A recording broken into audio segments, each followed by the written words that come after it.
আসসালামু আলাইকুম। Walton smart rich presents BPL টকে সকলকে আমন্ত্রণ। আমি ২ দিনের ২টা বলকে একটু কম্পেয়ার করে দেখাতে চাই। একটা বল মৃত্যুঞ্জয় করেছিলেন কাজী নুরুল হাসান সোহানকে, আরেকটা করেছেন জাকের আলী অনিককে।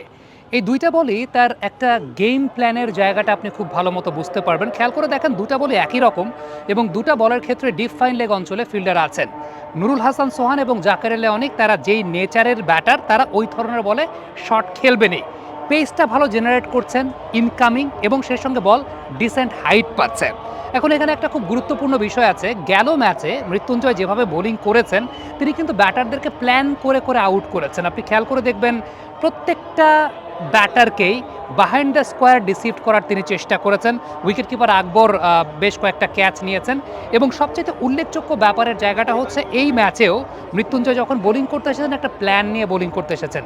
শুরুর যে উইকেটটা আউটসাইড অফ স্টাম্প ব্যাটারকে স্ল্যাশ করতে বাধ্য করেছেন, উইকেটটা নিয়েছেন। এখন কিভাবে মৃত্যুঞ্জয় চৌধুরী সেই জায়গাটায় একটু এক্সট্রা বিট অফ স্কিড এবং হাইটটা জেনারেট করতে পারেন, টেকনিক্যাল অ্যানালাইসিসের জায়গায় আমরা কমেন্ট্রি থেকে সেই অ্যানালাইসিসটা করছিলাম।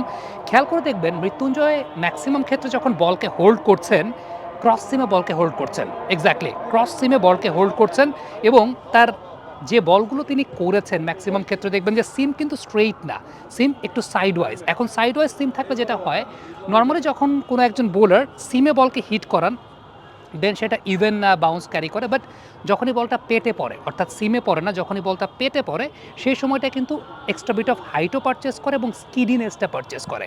এক্স্যাক্টলি মৃত্যুঞ্জয়ের বলে এই ব্যাপারটা আছে, তবে এটা কন্ট্রোল করাটা আসলে খুব ডিফিকাল্ট। অর্থাৎ একজন ফ্রন্টলাইনের বোলার নতুন বলে যখন ক্রস সিমে বোলিং করছেন সবসময় জিনিসটাকে কন্ট্রোল করাটা আসলে খুব ডিফিকাল্ট এবং এই জায়গাটাই কমেন্ট্রি থেকে আমরাও ব্যাপারটা বিশ্লেষণ করার চেষ্টা করছিলাম। যারা আমাদের কমেন্ট্রি শুনেছেন যখন প্রোডাকশন হচ্ছিল তারা হয়তো বা খুব ভালো মতো বুঝতে পারবেন। খুব ইম্পর্ট্যান্ট একটা ব্যাপার, মৃত্যুঞ্জয় পেস জেনারেট করছেন, 146-47 বোলিং করে গেছেন এবং দিস ইজ ভেরি ইম্পর্ট্যান্ট। আমার কাছে ব্যক্তিগতভাবে মনে হয় যে যেরকম রিদমে মৃত্যুঞ্জয় আছেন তাকে ন্যাশনাল পুলের অন্তর্ভুক্ত করা উচিত। আমি বলছি না যে ন্যাশনাল টিম, বাট ন্যাশনাল পুল বলতে আমাদের বাংলাদেশ ন্যাশনাল টিম সার্কিটটা যেটা আছে বা আমাদের পেস বোলারদের কিন্তু একটা মোটামুটি পুল আছে, 10, 11, 12 জনের একটা পুল আছে। এই জায়গাটায় একদম ওটিস গিবসনের পরে যখন অ্যালান ডোনাল্ড এসেছিলেন তখন থেকে একটু গতিময় বোলারদেরকে প্রায়োরিটি দেওয়া হচ্ছে। মুশফিক হাসান আরও একজন বোলার যাকে এখন পর্যন্ত এই বিপিএল আপনারা দেখেন নাই, তিনি ফিট হয়েছেন, ইঞ্জুরিতে ছিলেন, ফিট হয়েছেন, এখন যে কোনো টিম চাইলে তাকে নিতে পারে, তবে গতিময় বোলারদেরকে বেশি প্রায়োরিটি দেওয়া হচ্ছে।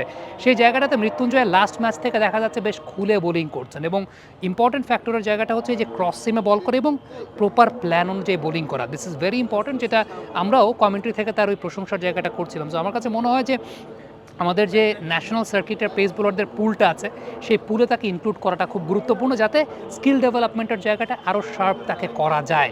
এবং গেল ম্যাচে আপনি চিন্তা করেন, এই ম্যাচেও চিন্তা করেন, একদম টোটালি ব্যাটারকে ডিসিপ্ট করা হয়েছে ফিল্ড প্লেসমেন্ট অনুযায়ী এবং বলের গতিটা এবং মুভমেন্ট, এক্সট্রা স্কিডিনেসটা এবং সেই স্কিডিনেসটা মূলত তার ক্রস সিমে বল ধরার জন্যই সেভাবে এসেছে।